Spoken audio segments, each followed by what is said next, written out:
Andy Moss here again, once again from my professor's closet, and I've got a couple of little items to look at here. Again, this is from the Western Arctic, from the western coast of Alaska and the islands in the Bering Strait, excuse me, just below the opening into the Beaufort Sea and the Chukchi Seas above in the Arctic. And the first thing I have here is something that's been carved out of walrus ivory, the major tool or the major material that the Eskimos in the Arctic use to make various implements. And as you can see, this walrus ivory, which has acquired a patina from age. It's gotten yellowish and brownish. It may have been buried for a while in permafrost, but I don't think it's all that old. I would judge this to be probably from about the 1800s, 1890, 1870, something like that. And it's a link of 1, 2, 3 pieces, links that have been all carved out of the same ivory walrus tusk. So this is kind of an interesting piece of carving. Carving a chain is something that's requires some technical skill, and especially when these people were probably using very little in the way of metal knives. They were doing these with stone-tipped knives or files or something to brace it. So we have these links. Now, a couple of them are broken. There apparently was another link here. I think there's a crack in this one. And this ends in sort of an interesting fashion. It ends like a swollen knob at this last link. And what that is a knob that we've got a missing part here that had been broken off probably and had been carved from the same piece. But that made a joint which this piece could rotate inside another link here. It makes a swivel. So this is the swivel end of this chain, which gives us some idea that what it was used for.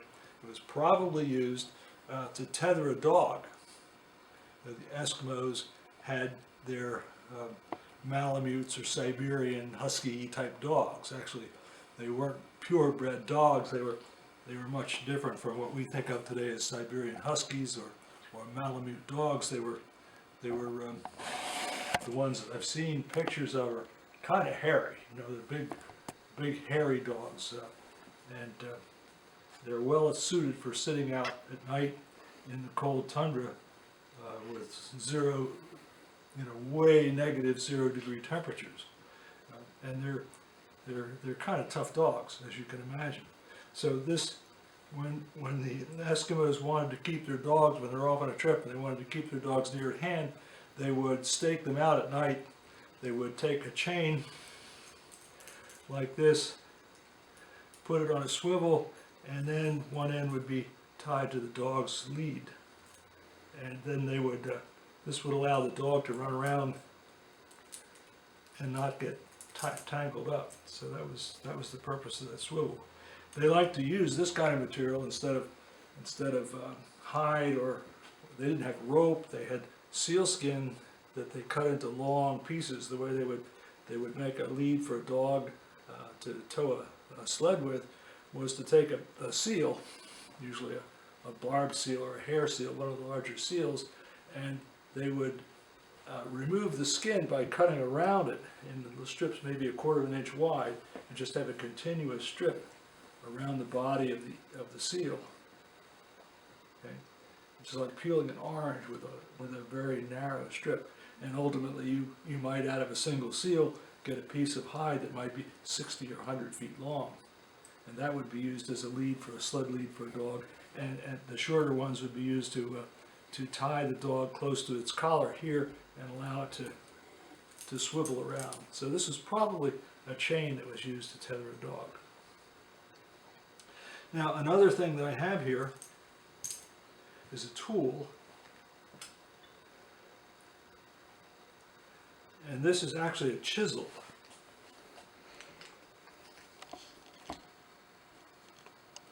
And I brought in a modern chisel that we would use today to show you the difference between a woodworker's chisel of today and the woodworker's chisel of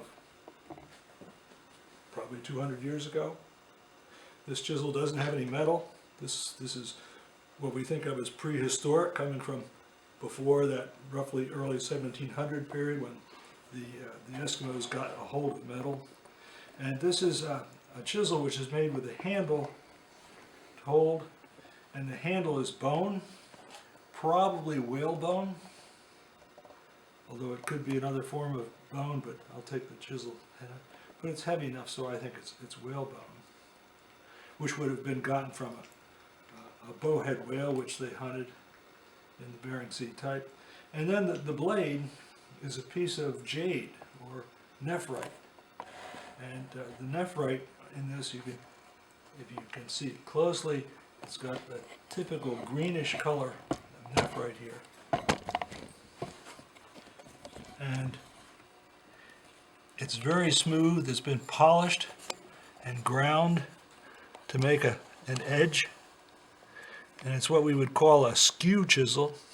That is, the blade is as at an angle to the axis of the handle. This is not a skew chisel. This is a straight chisel. But actually, when you skew something, and actually a guy using this chisel would probably skew it, would hold it at an angle, and that allows you to shave off finer shavings if you hold it so it's skewed. And this is skewed here, the way the blade is set in here. It's made of nephrite, which includes the jades. And the thing about nephrite that's interesting, it's one of the toughest stones you can find. It's not the hardest stone, but it's tough. It's difficult to work.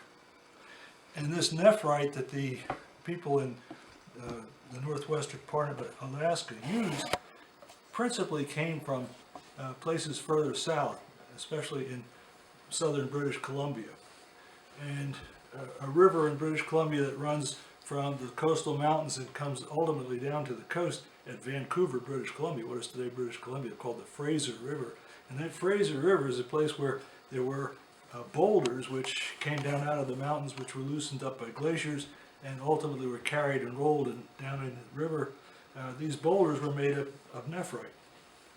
And the Salish Indians, one of the northwest coast tribal groups of Indians, found this nephrite in their territory, and they really worked at it.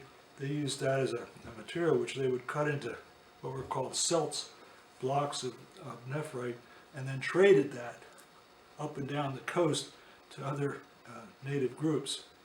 And so this piece of nephrite here probably came from the Fraser River in British Columbia.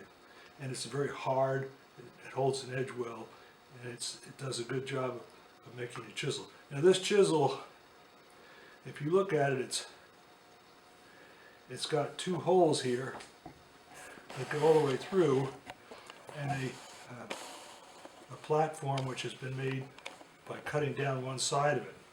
And there was probably a cross piece here that was lashed to this, and so there was this wasn't just held like this, but it could be held with both hands and worked, or it could even have been used to chop something. This is loose in here. I'm going to fix that, but you could chop it too. So it's a chisel. It's a very early and a very interesting and a very nice chisel. So there's an Eskimo chisel.